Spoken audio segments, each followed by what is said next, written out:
In a world brimming with articles, studies, and social media chatter, the line between solid research and medical misinformation is thinner than you might think. Every cancer patient should know about medical research's challenges and potential pitfalls. With the internet brimming with studies, articles, and personal testimonies, having so much information at our fingertips can feel like a blessing. However, as we will see, more information is not always better, particularly if you are not well prepared to interpret it.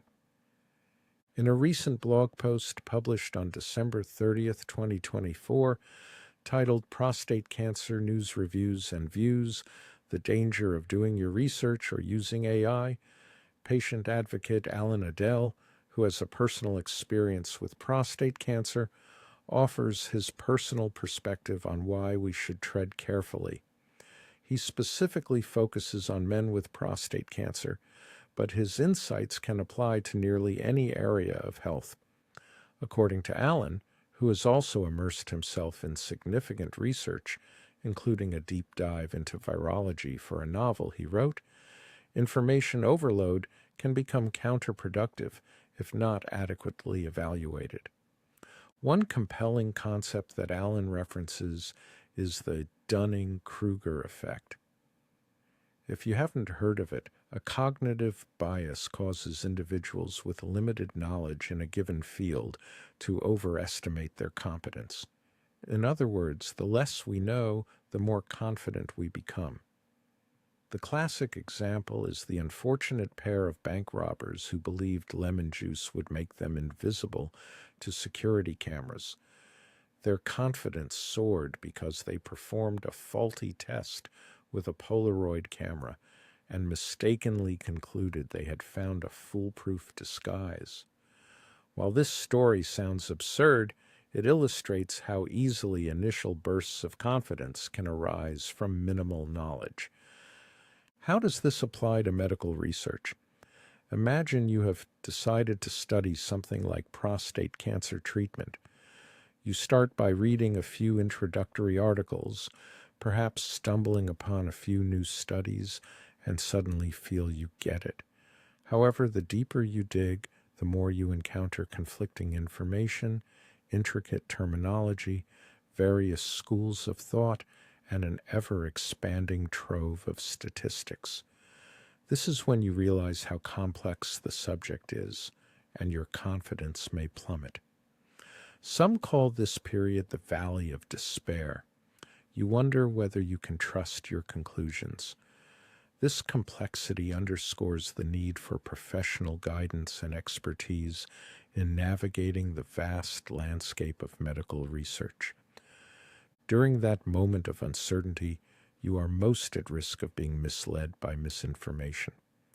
Humans naturally search for simple answers, especially when overwhelmed or frightened.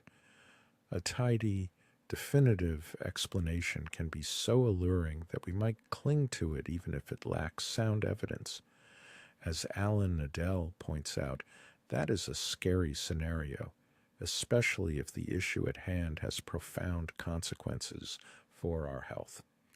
This underscores the potential dangers of misinformation and the need for caution and vigilance in our research.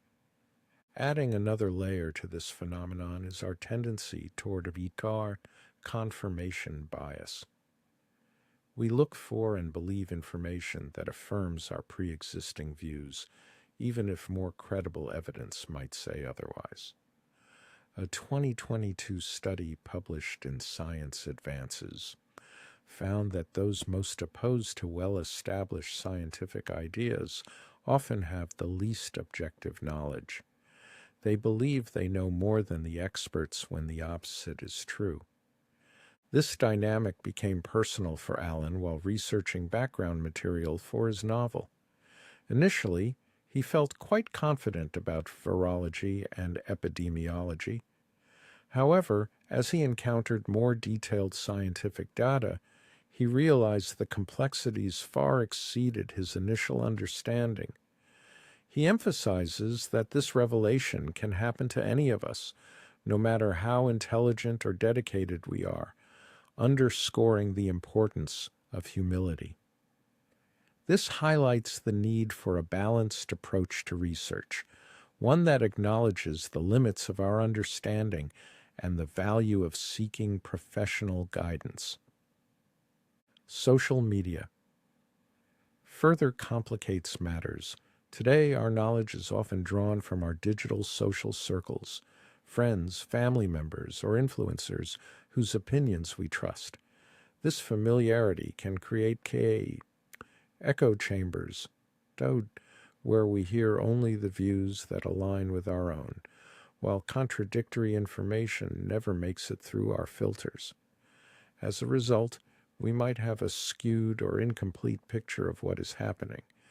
This phenomenon is intertwined with the availability heuristic. In psychological terms, this heuristic means we are more swayed by easily accessible, emotionally vivid information.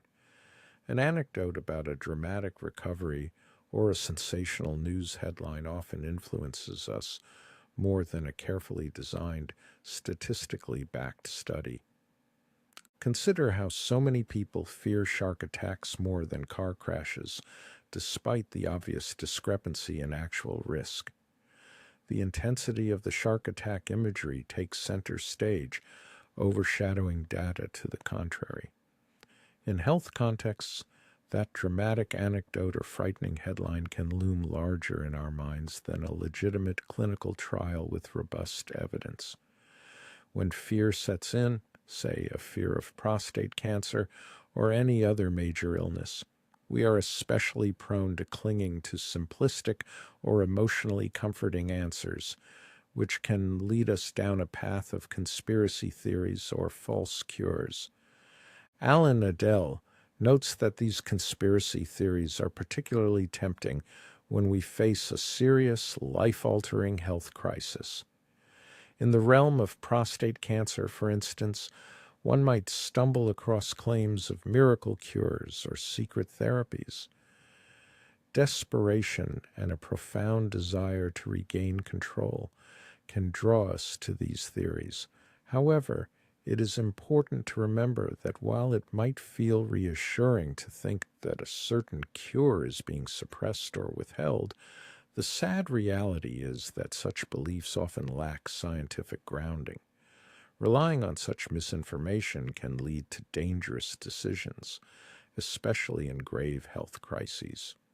We also have to contend with this technology, such as search engines and AI-driven chatbots, which provide a wealth of information but do so without a human clinician's ability to contextualize it.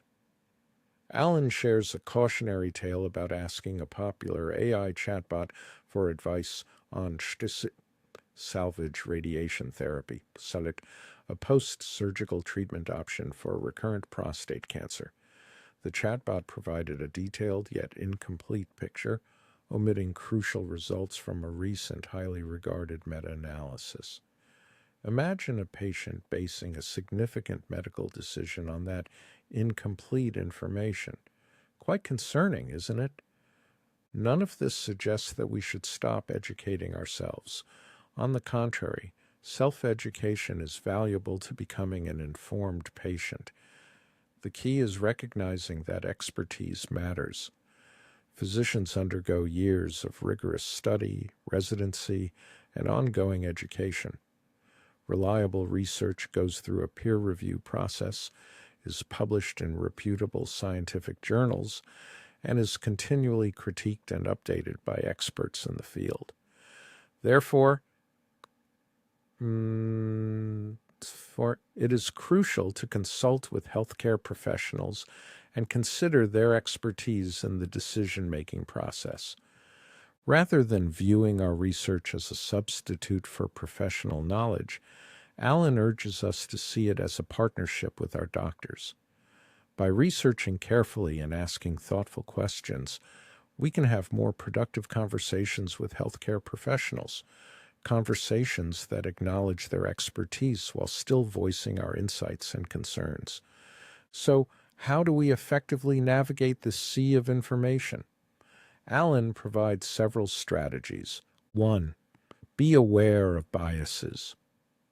Recognize that we all gravitate toward what feels comfortable or matches our current beliefs. 2. Diversify your sources.